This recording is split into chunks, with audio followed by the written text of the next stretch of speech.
Assalamualaikum warahmatullahi wabarakatuh. Eh, Perkenalkan kami dari kelompok satu dengan saya sendiri Dava Abiy Maulana, kemudian ada teman-teman saya ada Dwi Febrianti, Verina dan juga Bintang Cahya Rabbani, di mana kita hari ini akan membawakan mengenai desain permakultur pengelolaan lahan kering di Desa Banyuaju, Kecamatan Kamal, Kabupaten Bangkalan. Langsung saja kepada pemateri, saya persilahkan. Baik, yang pertama untuk form 1 ini menjelaskan mengenai land owner wishlist atau daftar keinginan pemilik lahan. Untuk data diri land owner ini yang pertama nama Muhammad Kidir, jenis kelamin laki-laki, berusia 56 tahun, tingkat pendidikan SD, pekerjaan utama petani dan peternak. Untuk pekerjaan tambahan jumlah tanggungan keluarga ada 2, yaitu 1 anak dan 1 istri. Untuk alamatnya berada di Dusun Penyantren, Desa Banyu Aju, Kecamatan Kamal. Selanjutnya kondisi geografis. Di sini ada peta Desa Banyu Aju. Desa Banyu Aju ini terdiri dari 10 RW dan 55 RT, yang dimana Desa Banyu Aju terletak pada titik koordinat 112712492 lintang selatan atau lintang utara -7162696 bujur timur atau bujur barat. Adapun batas-batas wilayah Desa Banyu Ajuh ini di sebelah utara ada Desa Gili Timur, di sebelah selatan ada Desa Kamal, sebelah timur Desa Kamal, sebelah barat ada Desa Gili Anyar. Untuk tipologi Desa Banyu Ajuh adalah pesisir atau nelayan. Klasifikasi Desa Banyu Ajuh adalah desa swadaya dan termasuk dalam kategori desa madya, yang artinya Desa Banyu Aju merupakan sebuah desa berkembang yang masih terikat dengan tradisi atau berpegang teguh pada adat istiadat yang kuat. Sumber daya manusianya juga terbilang masih rendah dengan mata pencarian penduduknya bersifat agraris. Komunitas berdasarkan luas lahan dan nilai ekonomi adalah padi dan sawah. Jarak Desa Banyu Aju dari pusat pemerintahan kecamatan adalah 1 km. Lalu jarak dari pusat pemerintah kota adalah 18 km, sedangkan jarak dari ibu kota provinsi yakni 28 km, dengan tipe pemukiman Desa Banyu Aju berkarakteristik pesisir. Selanjutnya untuk yang pertama ini ada tujuan pemanfaatan lahan. Untuk poin A ada peternak kambing atau kandang. Poin B yaitu memenuhi kebutuhan sehari-hari. Untuk kondisi saat ini, poin A digunakan untuk kandang kambing dan ditanami pisang, pepaya, dan cabai. Untuk poin B ditanami ubi ketela, dan kacang panjang. Untuk harapan ke depannya, yaitu yang pertama membangun kandang yang lebih modern dan menambah jumlah kambing yang diternak. Yang kedua menjadi lumbung pakan ternak. Dan yang ketiga menjadi lahan ekonomi atau komoditas dijual sebagai penghasilan tambahan. Untuk daftar komoditas yang ingin ditanam, yaitu yang poin A, menambah tanaman singkong dan rumput gajah sebagai pakan ternak. Poin B, fokus menanam padi karena memiliki lahan yang cukup luas. Selanjutnya ini ada dokumentasi saat kami melakukan wawancara. Selanjutnya ini ada gambar layout lahan existing, dapat dilihat sebagai berikut. Dengan keterangan yang ini, itu adalah jalan. Untuk ini adalah kambing atau kandang kambingnya. Yang ini ada rumah dari pemilik lahan. Selanjutnya ini ada pohon pisang dan tanaman cabai yang tidak beraturan. Dan di sebelah kanannya ada pohon pepaya. Dan untuk di depan rumah pemilik lahan ini ada pekarangan burung, dan di samping pekarangan burung itu ada sumur untuk untuk menyirami tanaman yang dimiliki oleh pemilik lahan. Mungkin bisa dilanjutkan oleh teman-teman yang lain. Baik, selanjutnya di set analisis atau analisis tapak. Yang pertama mengenai pola-pola mikro. Nah, di dalam pola-pola mikro ini ada matahari, yang dimana intensitas penyinaran matahari cukup tinggi karena pekarangan sangat terbuka, sehingga penting untuk memastikan pekarangan mendapat sinar matahari yang cukup agar pertumbuhan tanaman bisa maksimal. Kemudian yang kedua, ada angin, di mana arah angin di kondisi lapang itu dominan dari arah timur ke barat, karena pekarangannya berada di dataran tinggi, namun pekarangan di sana dekat dengan pemukiman dan di sekitarnya juga terdapat beberapa naungan berupa pohon bambu untuk tanaman atau komoditas yang ditanam.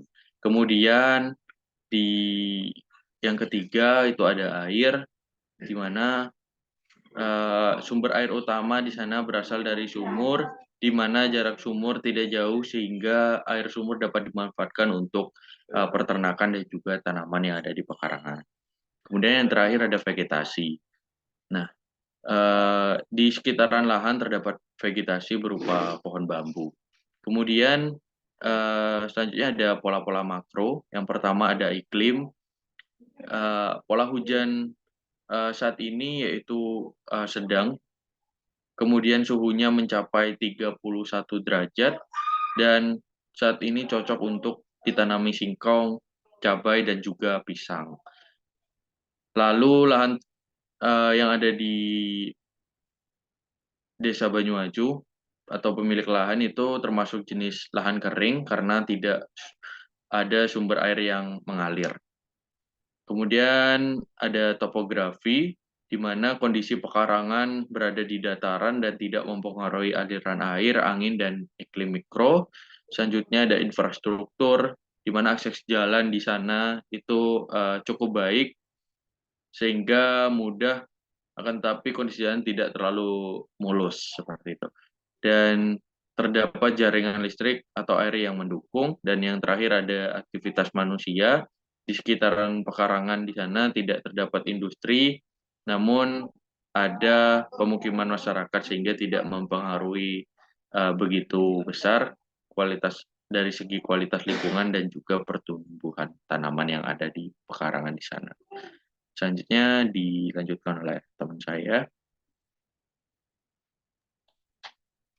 Yang ketiga yaitu terkait analisis fungsional. Yang pertama terkait akses, yang dimana terlihat pada gambar untuk jalan keluar masuknya yaitu terjal, akan tetapi dan juga cukup landai.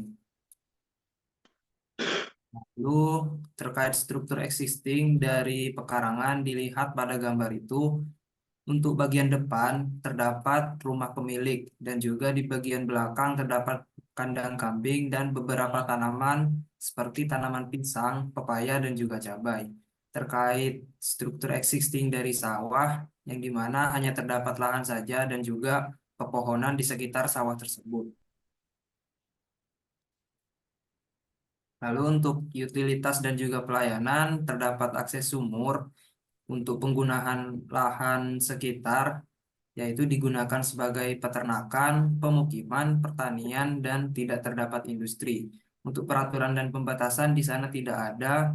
Potensi integrasi ada sumur, kebutuhan pengguna yaitu ke depannya akan membangun kandang yang lebih modern, menambah jumlah ternak kambing dan juga lumbung pakan untuk pakan ternak.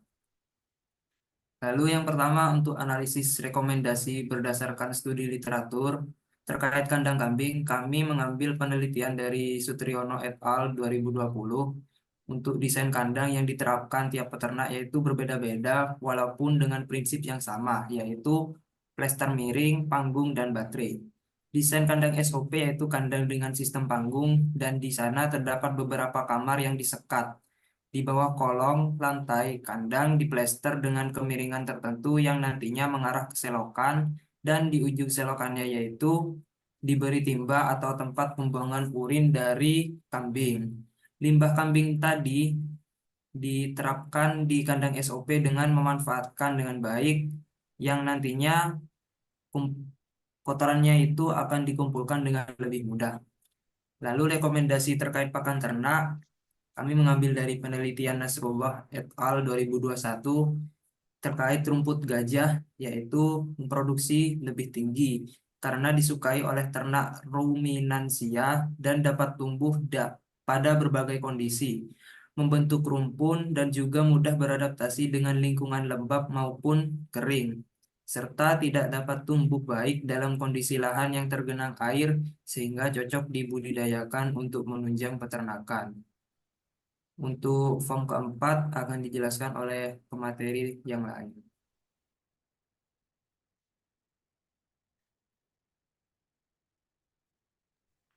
Baik, selanjutnya di sini ada form keempat terkait rekomendasi layout dari desain permakultur, di mana dapat kita lihat di layar bahwasanya ini rekomendasi yang dapat kita berikan untuk penataan atau layout dari lahan yang ada di kondisi lapang. Di mana yang sebelumnya kita sudah dijelaskan dengan teman-teman, yang awalnya tanaman pisang, rumput, kemudian singkong dan cabai itu di kondisi lapang tidak beraturan atau hanya ditanam sekedar seadanya saja di belakang rumah. Nah, kita berikan rekomendasi atau layout dengan dikelompokkan menjadi tanaman sayuran, kemudian tanaman tahunan, dan lain sebagainya. Dapat kita lihat bahwasanya di mana rekomendasi yang kita berikan ada zona 1, yaitu terkait zona 1 ini dengan keterangan zona pusat, yaitu terdiri dari rumah dari pemilik lahan, kemudian ada sumur. Terus selanjutnya ada zona 2 mengenai pertanian semi intensif. Pertanian semi intensif ini terdiri dari rumput gajah, pisang, cabai. Bisa dilihat bahwasanya ini kami kelompokkan untuk tanaman cabai sebelah timur, terus kemudian pisang di belakangnya, sampingnya sebelah rumput pakan. Selanjutnya ada zona 2. Oh, maaf, zona 2 sudah ya. Selanjutnya ada zona 3. Zona 3 itu terkait dengan perkebunan atau yang terdiri dari pepaya dan singkong. Terus terakhir ada zona 4 yaitu fokus pada peternakan, bahasanya ada peternakan kambing dan kandangnya. Dapat disimpulkan bahwasanya berdasarkan identifikasi di lapang kami memberikan 3 rekomendasi. Yang pertama, mendesain kandang modern yang memiliki sekat untuk memisahkan kambing jantan dan betina, serta kandang diberi selokan untuk menampung urin dan kotorannya. Di lokasi lapang itu kandang antara kambing betina dan jantan itu masih dicampur. Jadi kami rekomendasikan untuk diberi sekat atau pemisah. Terus rekomendasi yang kedua yaitu menambah tanaman pakan ternak untuk memaksimalkan lahan yang ada.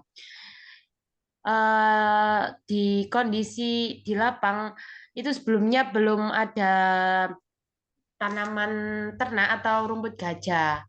Padahal lahan di sana itu masih cukup luas dan bisa untuk ditanami pakan ternak supaya lebih efisien dan efektif untuk bisa menunjang peternakan kambing.